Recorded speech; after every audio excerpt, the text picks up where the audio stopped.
Hi, everybody. How you doing? Just wanted to thank Lisa for inviting us to be a part of this event and an opportunity to showcase the fantastic companies we have up here in Ontario, Canada. So the Ontario Brain Institute. So we're just going to do a few introductions, and then we're going to open up for questions, and then open it up to the audience for some questions. So the Ontario Brain Institute. The Ontario Brain Institute is we're based in Toronto, Canada, home of the NBA champion Toronto Raptors. Just wanted to point that out too. Our goal is to impact the brain health of Ontarians. So we are trying to be an innovation platform for research, data, and companies to bring neuroscience research and clinically validated technologies to have patient impact. So on the commercialization side, our goal is to kind of seed and feed a deep pipeline of neurotech companies, and this is just an example of some of the ones we have. We also have Novella here in the audience, which is another Ontario company. Hey, Ray. And also, we can't stress enough that we're in the game of clinical validation. So we're in the game of technologies that are clinically validated. Doesn't mean you have to go through regulatory, doesn't mean you have to go through FDA, but whatever widget, whatever thing that you have to show that it actually works. So that's the role where OBI plays when we have about 280 to 300 researchers all over Canada. As a condition of our funding, we get their data, we put them in one spot, we call it brain code.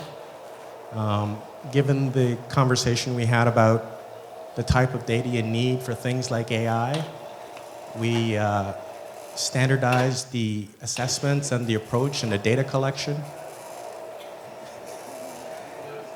Yeah, it's okay, it's fine. Yeah, okay. Okay, so the whole point of what we're trying to do is make sure that we have the cleanest data for things like AI to use for this clinical validation. So we have the researchers, we have the data, and we have the companies. And the third role that we have is to de-risk investment for follow-on investors. We have a little bit of money to help companies like this be more attractive to follow-on investors. So that's essentially what the OBI does. We run two programs. We run an entrepreneurs program, and we run another program called NERD, which is Neurotech Early Research and Development. And these are the folks that have gone through our entrepreneurs program, and we should hear more about them. Who wants to go first? Hello, everyone. My name is Israel Gasperin. I am the founder of Cinderella. We are a neurotech company funded by the Ontario government, not only through the Ontario Brain Institute, but also through the Ontario Centre of Excellence, the Ontario Provincial Police, and the Ontario Ministry of Transportation. They have been funding us to develop a new method for measuring cannabis impairment. And the way we are doing it is based on EEG technology. So basically, our drug test is an EEG portable device that within 5 minutes we can read brainwaves and measure objectively the psychoactive effects of cannabis. I guess the reason why they are funding us is because in October 2018, they legalized the recreational use of cannabis.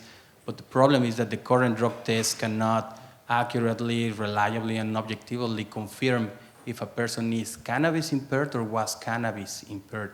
And this happens because the psychoactive substance of cannabis, which is THC, can be found in body fluids, saliva, urine, blood, or breath, several hours, days, or even weeks post-impairment. So when an employee or a driver tests positive in any of these drug tests for THC, law enforcers and employers do not really know if a person is cannabis impaired or was cannabis impaired. And due to that limited evidence, they are facing legal challenges and incurring in the loss of revenue due to this inaccurate method of detecting cannabis impairment. So that's what we are doing. Good afternoon, everybody. My name is Rohit, Khanna. I'm the Chief Operating Officer of MetroMark. And thank you to the Ontario Brain Institute and to the organizers for having us here. So our company is fundamentally, and we just talked about this, but we're fundamentally a quantum AI machine learning platform. We help our customers, and we're a commercial company, we have a business model, we have customers. We work with small drug discovery firms, bench research, all the way up to kind of publicly traded tier 1 pharma companies.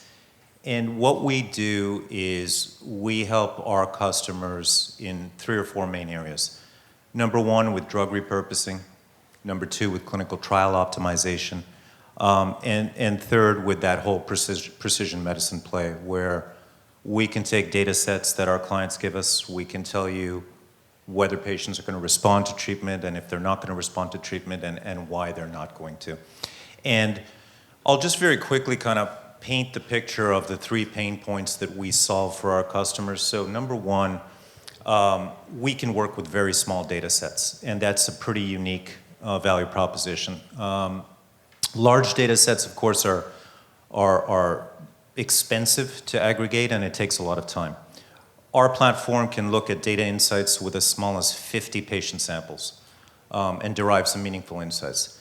The second pain point that we solve is that we can work very well with nonlinear complexity. So a traditional linear system will look at a stimulus or an exposure, and it'll look at an outcome. And there's a proportionate response. And in healthcare, if you smoke 10 packs of cigarettes a day, I can tell you you're going to get lung cancer or emphysema or bronchitis or COPD. That's a linear system. The stimuli and the output are proportional. But in healthcare, there's also nonlinear complexity. It's the ability to take small stimuli, a genetic mutation or translation, that has this huge impact. It's non-proportional. You got a small mutation, but you've got a debilitating disease. So it's that nonlinear complexity that kind of forms the hallmark of some great quantum AI machine learning platforms. So we're able to deliver that. And then third, and I think we spoke about this earlier in the last session, or we attempted to, I think Walter brought it up, was, fundamentally, when you look at one of the biggest problems with platforms in kind of AI and machine learning, it's this black box mentality, right? You can tell me the output, but you can't tell me how you got it. So we have a platform that is known as explainable AI. So, that's kind of a quick 2-minute overview of what we do and who we are, and look forward to the rest of the discussion. Nice to meet you all again. Zach, I'm CEO of Lucid. We're a tech startup at the intersection of music, mental health, and machine learning. What we really want to do is unlock the full potential of music. So wonderful things like AirPods, streaming services, Wi-Fi have allowed us to listen to around 30 hours of music per week on average in North America. And there's a ton of literature that points to clinical outcomes that can be derived from the listening experience, whether it's, I talked to somebody in neuroscience here at Stanford earlier about singing to patients that had trouble speaking. I think there was a good conversation up here a minute ago about music, engaging people. So we're developing kind of a platform that looks at the user, the patient, how they feel, what they feel, and we do that by looking at all the different biosignals that we can accumulate. We've looked at EEG, galvanic skin response, PPG, HRV. There's some new stuff we're looking at. I'd love to do the cortisol patch. That's really interesting. We map that to an arousal valence matrix. And then that feeds a reinforcement learning engine that predicts music for outcome. And so the question we want to answer is, there's a lot of anecdotal stories around a dementia patient or an Alzheimer's patient experiencing music and lighting up. We know music lights up the brain like a Christmas tree. And we want to not just say, hey, let's play music from this patient's adolescence, but rather what is the best piece of music from that patient's 20s that's going to light up their brain. And then once that's worked, what's the next piece of music and what's the next piece of music behind that, to the point where we can actually develop a digital therapeutic around music to achieve outcomes. So that's what we're working on, and it's a pleasure to be here. Great. Hello, everyone. My name is Maryam. I'm the founder and CEO of an AI startup called Babli. Like everyone else, we're based out of Toronto. What we are developing is the world's largest data platform to help understand how humans learn language in the first years of life. Basically, what we're building is an AI that can classify different types of vocalization in infants. For those of you that may not know, infants go from crying to first words, but they go through lots and lots of milestones along the way. And basically, our technology can classify those speech milestones, which is something that a trained speech scientist can do by listening to an infant. Unfortunately, parents, pediatricians, and lots of primary care physicians are not trained to do that. As a result, we see that even though 1 in 10 children around the world has impairment with language development, average age of diagnosis is around 4 to 5 years.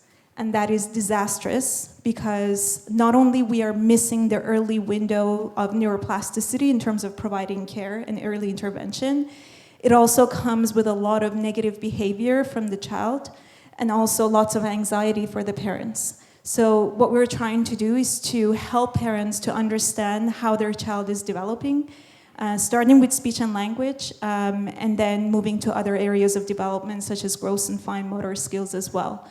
The moonshot is, for us, is to be able to bring down the age of diagnosis for things like autism and apraxia and other conditions to under age of 18 months.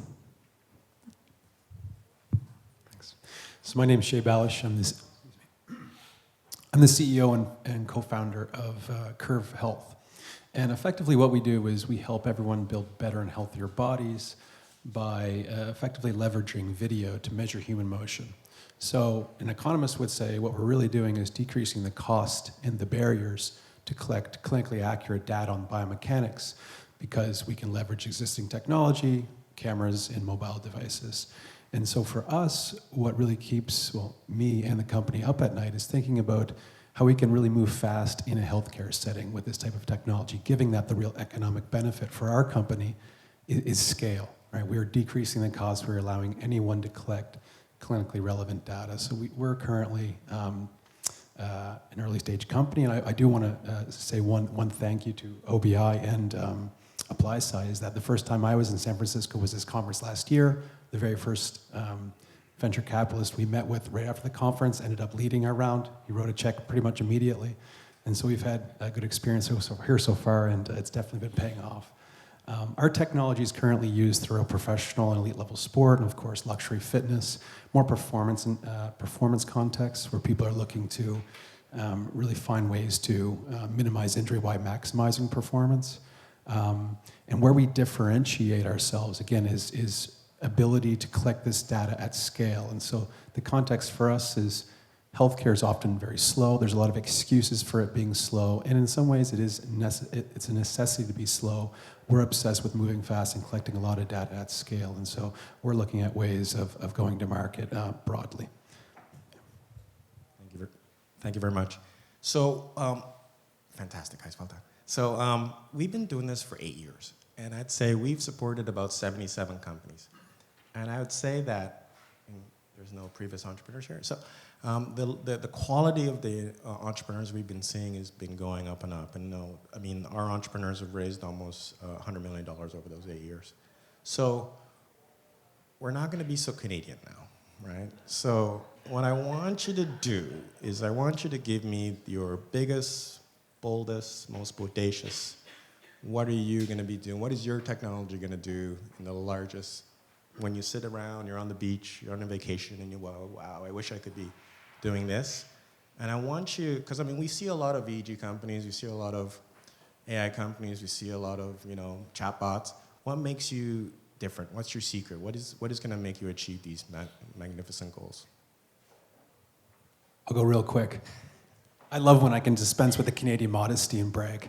Okay, we have a very strong thesis at Curve Health, which is the way software is actually going to eat healthcare is likely going to start in what will look like a personal health and wellness, and it will likely begin with a technology-enabled marketplace or a curated marketplace that will really disrupt is an abused term, but disrupt existing service models. So right now, most healthcare practitioners sell their time, right? And that's not scalable. And so is there ways to reach massive amounts of people with more distributed service models? And we think there is, and the core connecting piece of that is effectively these scalable tools, these machine learning tools that allow people to provide service at scale. And so that's the way that we think the service models are really going to be broken down, and we can move away from this costly model of just selling time. Okay, 1 second though, 1 second. So that was pretty good.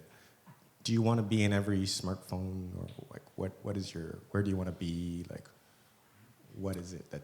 We want to be, Curve Health boldly wants to be the primary dashboard for your own personal health and wellness. So if you find a service provider, you will find it on Curve Health. You will collect all of your own data there. You will own it. Your data will be more valuable because it'll be aggregated. It's a ridiculously bold thing to say. I understand Apple and Amazon and a variety of others, I believe Facebook more recently announced some personal health and wellness endeavors are going after this. And we believe that there's an opportunity for a startup. Hey, Garth, I'll take a crack at your question. So at MetroMark, and I alluded to this earlier, at our very core, we know, and I think a lot of people in this room know, that drug discovery takes anywhere from 12 to 15 years from under the microscope to the pharmacy shelf.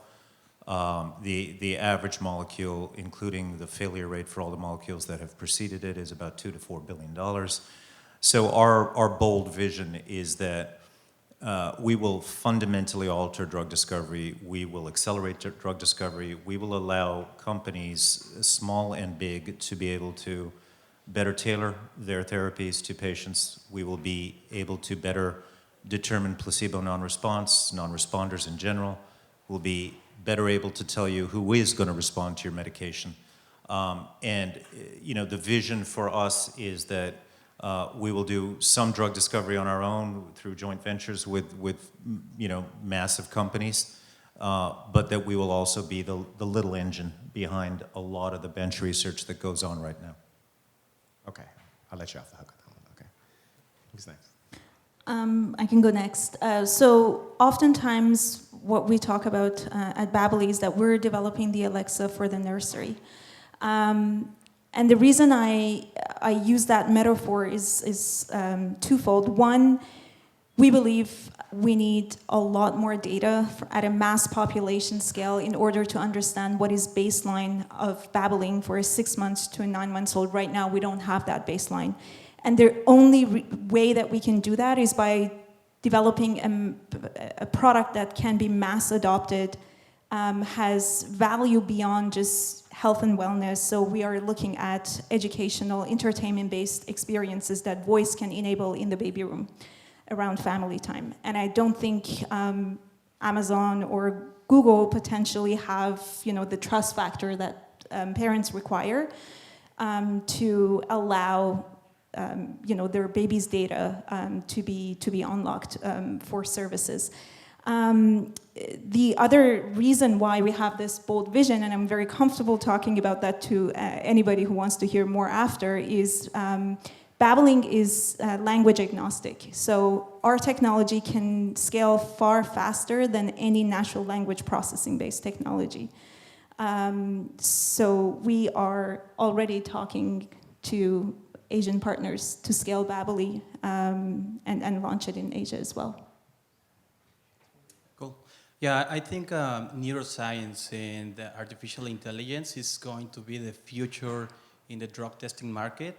The first reason why we have this vision is because if we think about the current method, the traditional method of determining impairment is by measuring the concentrations levels of a substance in oral fluids, blood, saliva, oral fluids, or in the breath. The challenge is, specifically in cannabis, is that you can have high concentrations of THC without being cannabis impaired. But if we think about the implementation of neuroscience and AI, which is what we are doing to now measure specifically the psychoactive effects of cannabis, now we can also start replicating that method to any other psychedelic substance And in that way, the government and employers can have an actual universal cognitive impairment test that will tell you, which is our vision, eventually applying an EEG headset, recording a few minutes of brainwaves, and then determining if an employee or driver is impaired with a psychedelic drug, and then what is that psychedelic drug. I think that's the business opportunity that exists in the global drug testing market. The second point is specifically in the cannabis testing market is dosage. In any jurisdiction where cannabis is legal either for medicinal or recreational purposes, today nobody has been able to measure the intensity of the psychoactive effects that these cannabis-related products are providing. So if we cannot measure cannabis impairment, then we cannot prescribe and define the optimal dosage of medicinal cannabis products or even for recreational purposes. And at the same time, the government cannot implement actions or educational material to educate cannabis users how to consume it in a safe and responsible way. So that's the business opportunity and the vision that we have at Cinderella. So that's a very nice answer. Would you like to be the EEG sensor in all cars? So when people get in their car and their headset, and is that part of what you want to do? You're always envisioning a headset, always envisioning some sort of agency using the headset to monitor people's. Yeah, absolutely. Even for personal use, I think it's going to work at a certain point. And one of the reasons that I believe that this will happen is because of the advanced technology now to start recording brainwaves in an easier and more reliable way through these flexible sensors. So if we think about the breathalyzer is already installed in trucks and certain cars in order to make sure that you haven't consumed alcohol before you start driving. So the more advanced is EEG technology, which I think will happen in the following few years, there will be an opportunity to integrate EEG headsets in vehicles in order to prevent drug impairment or in general cognitive impairment before you start driving or operating heavy machinery. Absolutely. So I'll talk first about Lucid and what we think is our kind of our competitive advantage or unfair advantage, and then kind of the big idea, the big kind of American, what's the moonshot aspect, right? So we set out to build a closed loop algorithm that would get better on its own. So a self-sharpening saw, if you will. And we believe we've built that. And so for us, our algorithms today will be inferior to where they are tomorrow. And the amount of people that can use our platform over the course of the following months will then increase efficacy, give us new opportunities for additional outcomes and indications. With that architecture, we have a data set on the music side that is exhaustive and superior to anything out there in the world. So we kind of looked around at who owned the music and who owned the data on the music, and how we could get a very molecular view of that content, and we were able to deal make to get that, and it's something we're going to be announcing at South by Southwest in March. And so with those two assets, we really don't. The only thing that stops us from achieving our goals is usage, and so we've deployed a consumer product that will allow us to generate a massive amount of data. And our goal in the future is to really know more about how humans perceive what they hear than any other company or institution in the world. And we want to unlock that power to bring new products to market to disrupt mental health. So I got into this, my brother's schizophrenic, and it took us a year to figure that out. Before that, he experienced severe anxiety going through college. My CTO is bipolar, and he kind of came up with this during his recovery.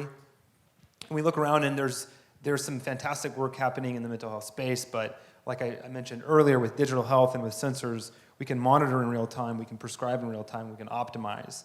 And all that data is very interesting and exciting, and I think it'll unlock some fantastic things with human agents, i.e., your doctor having that at their fingertips. But even the amount of data that we're generating right now, and we launched a month ago, it's more data than any human agent could really synthesize. And so I think it's going to come down to digital products that can take all that in, make informed judgments, learn, refine, and keep going. And so the moonshot for us is to, I would say, be what Google is to search, to sound. Excellent. So please keep in mind, I forced them to be bold and bodacious, so don't go after them. So one more directed question. So, this is a great event. This is a great audience. You've been networking like crazy, so you know who's out there in the audience. What do you ask of them? Like, what do you need in the next 18 months that, these people might be helpful for you? I guess I'll start. We're looking to engage with folks in the healthcare system. So very broadly, we're kind of pre-commercial in the health perspective. So we're very bendable. So we're looking to partner with payers, pharmaceutical companies that are looking for adjunct or combination opportunities. We're pretty good on funding for now, but 18 months is a long time. We've got a clinical trial or validation study rather ending around the end of the summer, and so we'll be raising in the fall.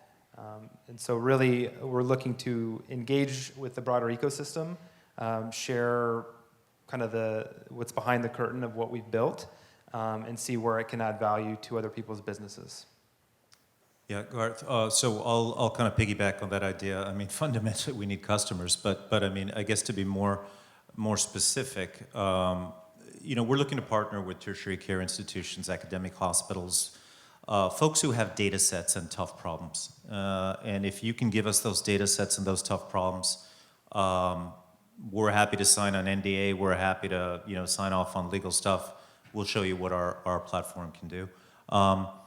And then, we're also looking for partners both at the academic level as well as the commercial level, pharma companies, bench research, drug discovery, who want to engage in some level of risk sharing. We'll put in our effort and we'll put in our platform and, share in some sort of milestone-based, relationship or royalty-based relationship, so there's no money up front. So we're looking for a variety of innovative things, but fundamentally, if you've got data and a tough problem, we'd like to meet. I think for us, what would help is, we're going to change, we want to change how infant brain development is monitored, and nobody likes change.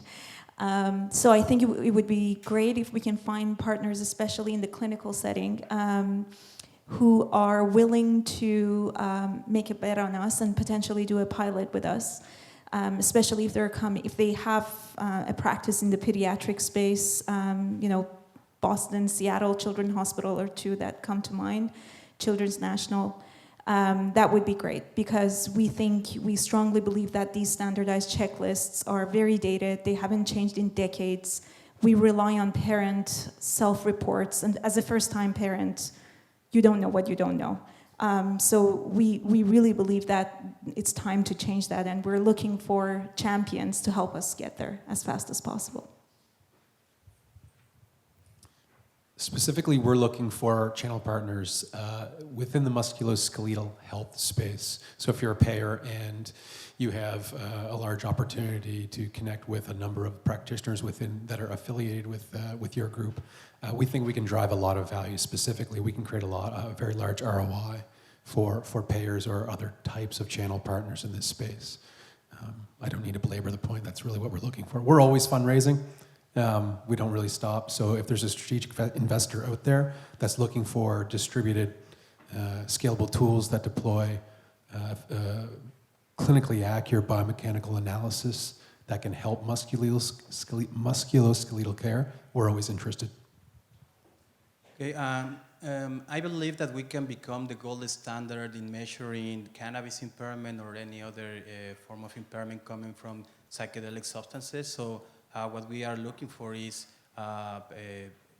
research partnerships with pharmaceuticals that are interested or are already into the medicinal cannabis. In Canada, there is a concept called Cannabis 3.0. 1.0 was in 2018, the legalization.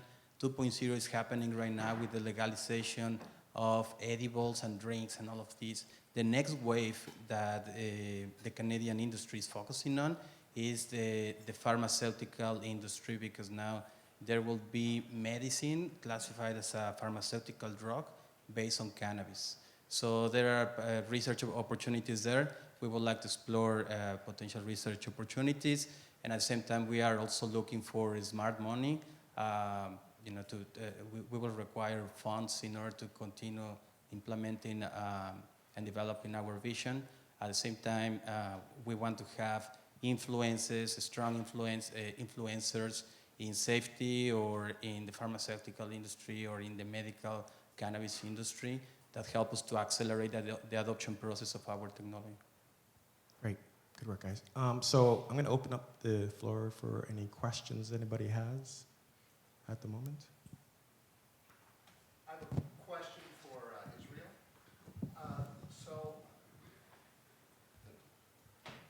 you didn't really explain your technology, but I assume you're using QEEG and fast Fourier transforms and kind of standard quantitative measures. The difference in the field that's tricky is the sensitivity seems to be good, but the specificity of that data is difficult, especially with the decluttering of eye movement, blinks, things like that. How are you addressing that problem of specificity? So I guess one of the first rules that we have determined in order to administer this test is to ask participants to close their eyes. So we are eliminating the majority of the noise that could be generated from eye blinks or clenches and things or head movement. That is one. The second one is that we have been collecting massive amounts of data, not only from a mental state where subjects are cannabis high, but also from multiple non-cannabis high mental states. And the diversity of that database of mental states, it has been allowing us to determine cannabis impairment. Now, the accuracy levels that we are achieving is around 85%. I don't think that with EEG you can achieve something above 95 or so. Yeah. And I guess another point to include is, for safety purposes and law enforcement, they are not looking for a new drug test that will replace the current ones. They are looking for an additional objective measurement that complements or confirms the current drug test. So the current idea is, if a driver or an employee tests positive in a saliva test, for example, it becomes a suspect of being in cannabis impaired. But if at the same time we record brainwaves and we confirm that they are experiencing the psychoactive effects, now they have stronger evidence in order to take safety and disciplinary actions. So the combination of both is what is making even a more solid application for safety and law enforcement.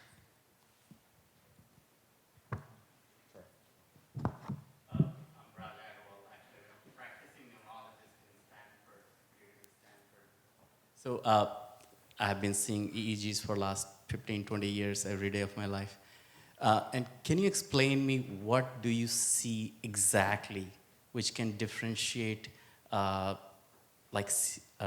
THC-based change versus, EEG shows so many changes. We do 1 hour of recording, awake, sleep, drowsy. I don't want to go further, but what is specific about it? Well, there are several scientific studies that demonstrate that when you are experiencing the psychoactive effects of cannabis, there is a stronger alpha peak or alpha brainwave.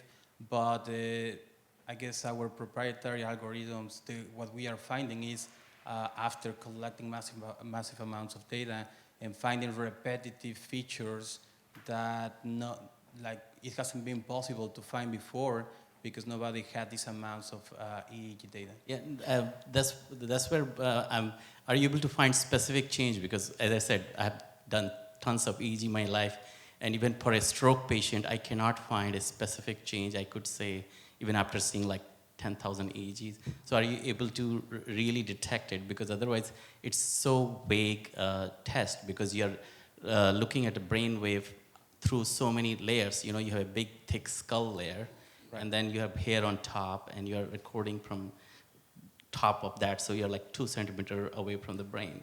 So I would be really careful on that. Oh, for sure. I guess that is what we will confirm soon. We are in the second phase of validation of our technology. The phase 1 was a feasibility study funded by the Ontario government. We presented this potential solution for detecting cannabis impairment in brainwaves. Based on those results, they funded us again the last year to run the first clinical trial, which is happening right now, and it's happening with 150 subjects. So if you think about it, there is no scientific study like that today published, and the publication of that clinical trial will be the scientific evidence or scientific confirmation that what we are finding is repeatable and it's happening on a larger sample rate.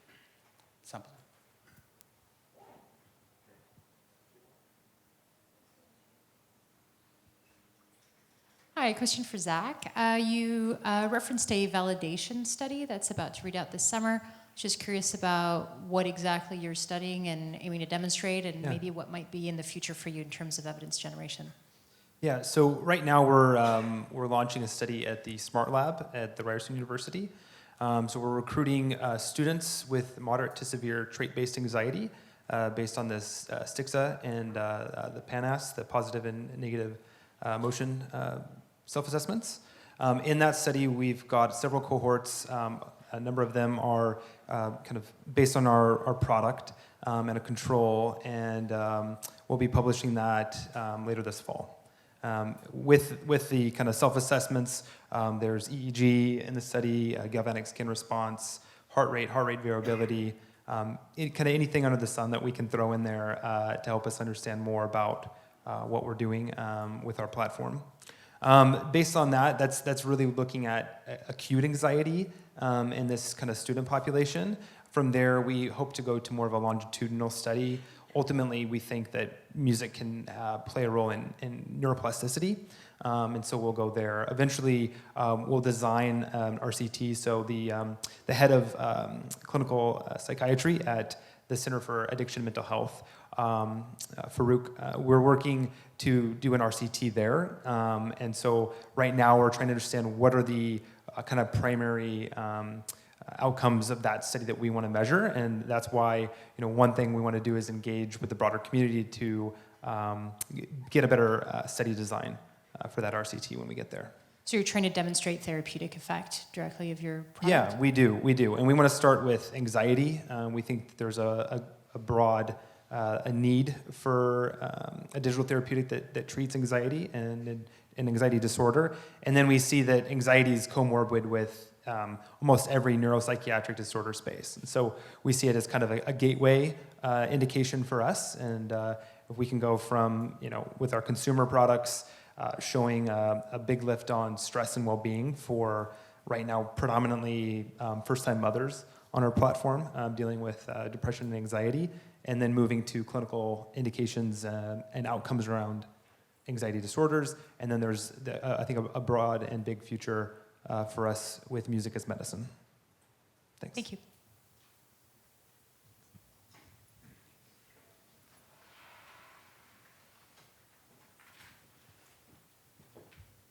Thank you, Christoph Leutz at Stanford University.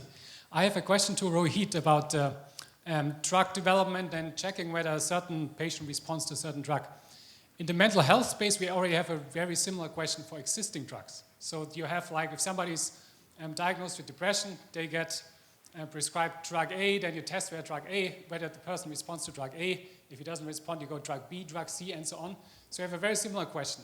Would your technology also apply to this? Short answer is yes. We're currently doing some work, although it's not entirely on point to your question, but we're currently doing some work almost like that, working with a publicly traded, well-known pharma company, looking at traditional oral antidepressants, SSRIs, SNRIs, versus other agents that I can't speak to for proprietary reasons. But yes, the short answer is yes, we can do that. And I'd love to chat with you about that.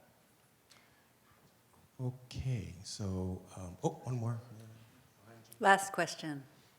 Sorry, just a clarifying question from Curve. You didn't really describe the kind of video data that you're collecting and how that would apply to an individual. Can you just clarify that? Yeah, sorry. Just simple RGB video.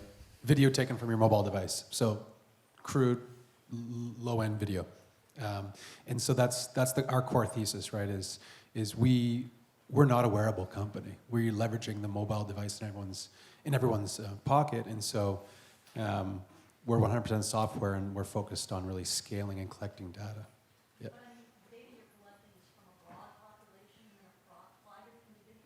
Yes, we train our machine learning models to understand identify anatomical joints, anatomical landmarks, and we train that very broadly. We do have a number of different models that are focused on specific use cases. So if there's an elite level athlete that's doing a max vertical jump in the performance area, for example, then we can train a specific model to get hyper-specific around some of the crucial anatomical movements that are necessary for that assessment.